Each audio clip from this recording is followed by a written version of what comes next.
Halfway up a ridge in North Georgia stands a stone wall older than every tribe on record. No one has ever claimed to build it. Forest Service crews measured the site decades ago. Archaeologists dated the rock. Neither team found an answer. That mystery is only the beginning. 18 more discoveries sit hidden across Appalachian ridgelines, from West Virginia hollows to Carolina peaks. Mounds, carvings, and structures that predate written history itself. Researchers have studied each location for years. Most still can't agree on who made them or why they exist. Tell us where you're watching from. Then let's go find out. Number 2 Track Rock Gap sits deep in the Chattahoochee National Forest, and it holds one of the strangest archaeological sites in the entire Southeast. Researchers counted over 150 stone terraces climbing the mountainside, some stacked into walls 3 feet high. No one planted crops there in living memory. No one built homes on that slope either.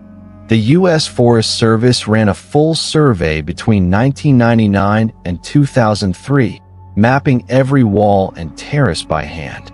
Archaeologists linked the structures to Native American communities from the Woodland and Mississippian periods, likely built for farming or ceremonial use. That explanation satisfied most historians.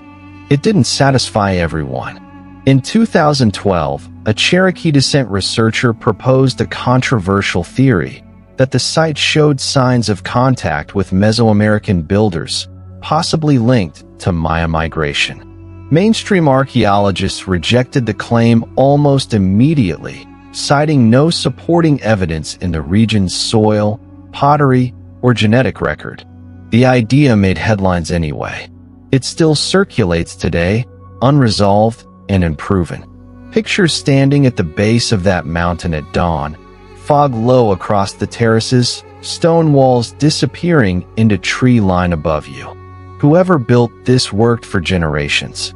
Then they simply stopped and left no written record explaining why. 60 miles north, Fort Mountain holds an even stranger structure. An 855-foot rock wall zigzagging across the summit, built with no mortar and no clear defensive purpose. Local Cherokee oral tradition describes a lost race of moon-eyed people who lived in the mountains before them. Early European settlers recorded similar legends independently, decades apart, with no contact between the sources. 2 separate cultures, 2 matching stories. Neither one could explain who these people actually were. State archaeologists surveyed the wall in the 1930s and again in the 1950s. Both surveys reached the same conclusion: undetermined origin, likely pre-Cherokee. That finding has never been overturned. One mountain wall raised questions nobody could answer. The next site wouldn't just raise questions, it would produce actual bones, and a story West Virginia tried hard to forget. Number 3 before those West Virginia bones. One more mystery deserves your attention, because it might be the strangest symbol carved into these mountains. Judaculla Rock sits in a quiet pasture near Cullowhee, North Carolina, covered in nearly 1,500 carved lines, figures, and shapes. Cherokee legend names it after Tzolk'lu, a giant slant-eyed hunter who supposedly left his handprint on the stone. Geologists confirm the rock itself is 300 million years old. The carvings, though? No one has dated those with certainty. Researchers from Western Carolina University scanned the entire surface using 3D imaging in 2011, hoping laser precision would finally decode the markings. Their results only deepened the confusion. Patterns matched no known Cherokee syllabary, no regional pictograph style, nothing cataloged anywhere else in Appalachia. Some symbols resemble star maps. Others look like migration routes, or maybe ceremonial instructions lost to time. Anthropologist Barbara Duncan called it one of the most important, least understood sites in the Southeast during her 2011 research. No one has publicly disputed that description since. Quick gut check before we keep digging. Hit subscribe if strange history like this actually interests you. It genuinely helps this channel keep uncovering places most people have never heard of. Now picture kneeling at that stone in early morning light, tracing grooves worn smooth by centuries of unknown hands. Someone stood exactly where you're standing and carved a message meant to last. They just never explained what it says. Local farmers reported strange compass readings near the rock as far back as the 1800s, needles spinning without explanation. Modern visitors have reported the same thing using standard phone compasses. Geologists point to iron deposits in the surrounding soil as a likely cause. That theory hasn't been formally tested at the site itself. One stone still keeps its secret in broad daylight. What happened next, deep underground in West Virginia, wouldn't stay buried nearly as long, and what researchers found there changed how an entire nation viewed its own history. Number 4 Grave Creek Mound rises 62 feet above Moundsville, West Virginia, and for decades it held the title of largest conical burial mound in North America. Built by the Adena culture around 250 BCE, the structure took an estimated 3 million basket loads of earth to complete. No machinery existed then, just human hands, moving dirt one load at a time for generations. In 1838, a local excavation team tunneled straight into the mound's core, searching for artifacts and answers. What they found stunned the entire region. 2 burial chambers, thousands of shell beads, copper ornaments, and skeletal remains reportedly measuring far larger than average human height. Newspapers across the country ran the story within weeks. Then the trail goes cold.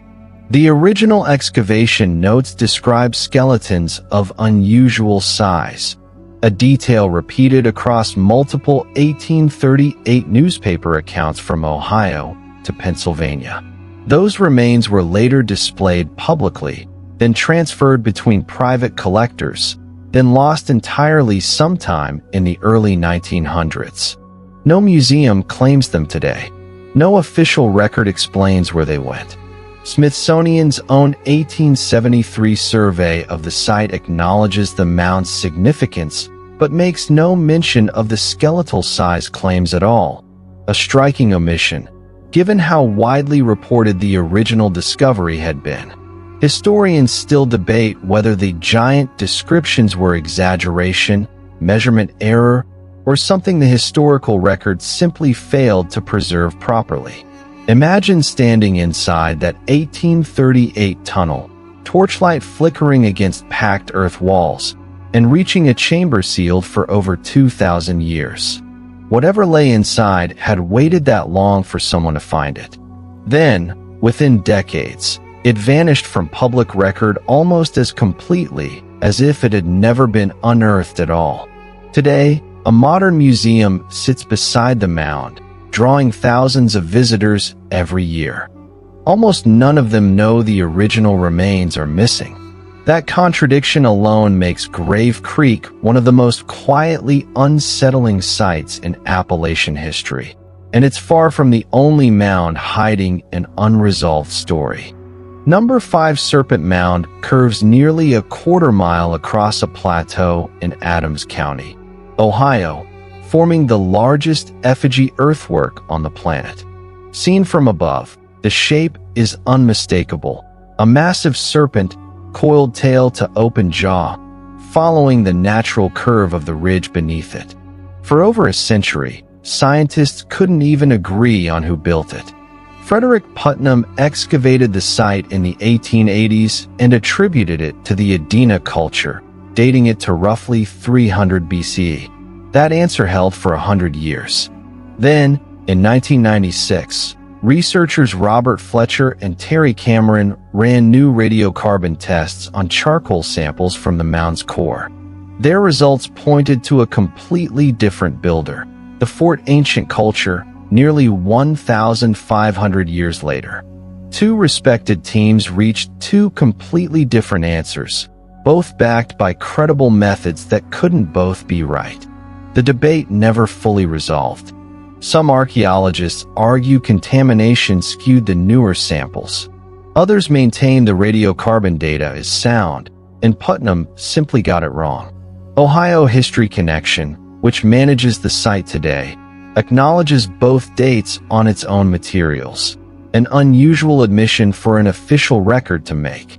Even stranger, the mound sits near a geological anomaly called a crypto-explosion structure, a scar in the bedrock some geologists link to a meteor impact millions of years ago. Whether that impact site influenced the builder's choice of location remains pure speculation. No connection has ever been proven. None has been ruled out, either. Walk the ridge trail near sunset, and you'll notice the serpent's coils align with the setting sun during the summer solstice, a detail confirmed by multiple archaeoastronomy studies since the 1980s. Ancient builders somehow tracked celestial movement with a precision modern instruments only recently verified. They left no written explanation for how. One earthwork, two possible eras, and an alignment too precise to call accidental. If a quarter-mile serpent can hide this many contradictions, imagine what a single patch of bare ground refuses to explain, because the next site isn't ancient construction at all. It's ground that still won't grow anything.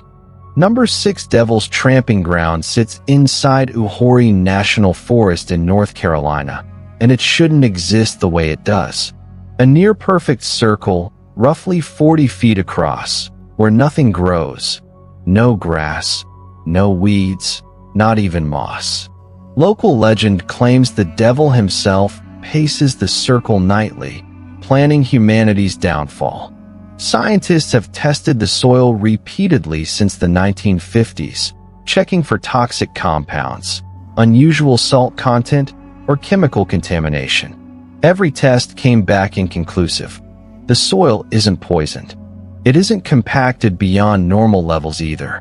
Botanists studying the site in the 1980s could only confirm what locals already knew. Vegetation refuses to take root there, and no one can say why. Campers who've spent the night report waking outside their tents, sleeping bags dragged several feet from where they'd fallen asleep. Forest rangers have logged these reports since at least the 1960s, dismissing most as sleepwalking or animal activity. Some visitors describe a low humming sound near the circle's edge at night. No wildlife recording has ever captured a matching source. Scattered across nearby ridgelines, dozens of stone cairns sit in patterns too deliberate to call accidental, some aligned in straight lines running for hundreds of yards. Regional tribes have no unified oral tradition explaining their purpose. Some cairns mark burial sites. Others appear to mark nothing at all. Stand at the center of that circle at dusk and look outward. Bare earth stretches around you in every direction, the tree line dark and silent past its edge. Whatever kept this ground empty for generations left no footprints, no chemical trace, no answer. 19 sites, 19 unresolved questions, spread across 5 states and thousands of years. Stone walls with no known builders. Mounds missing their own remains. A carved rock that scrambles compasses. A serpent aligned to the sun with impossible precision. Ground that refuses, to this day, to grow a single blade of grass. Every official survey, every excavation, every research team reached the same quiet conclusion. They documented what they found. They just never explained it. And somewhere in these mountains, sites 18 and 19 are still waiting to be understood. 19 sites, and archaeologists are still adding to that number every year.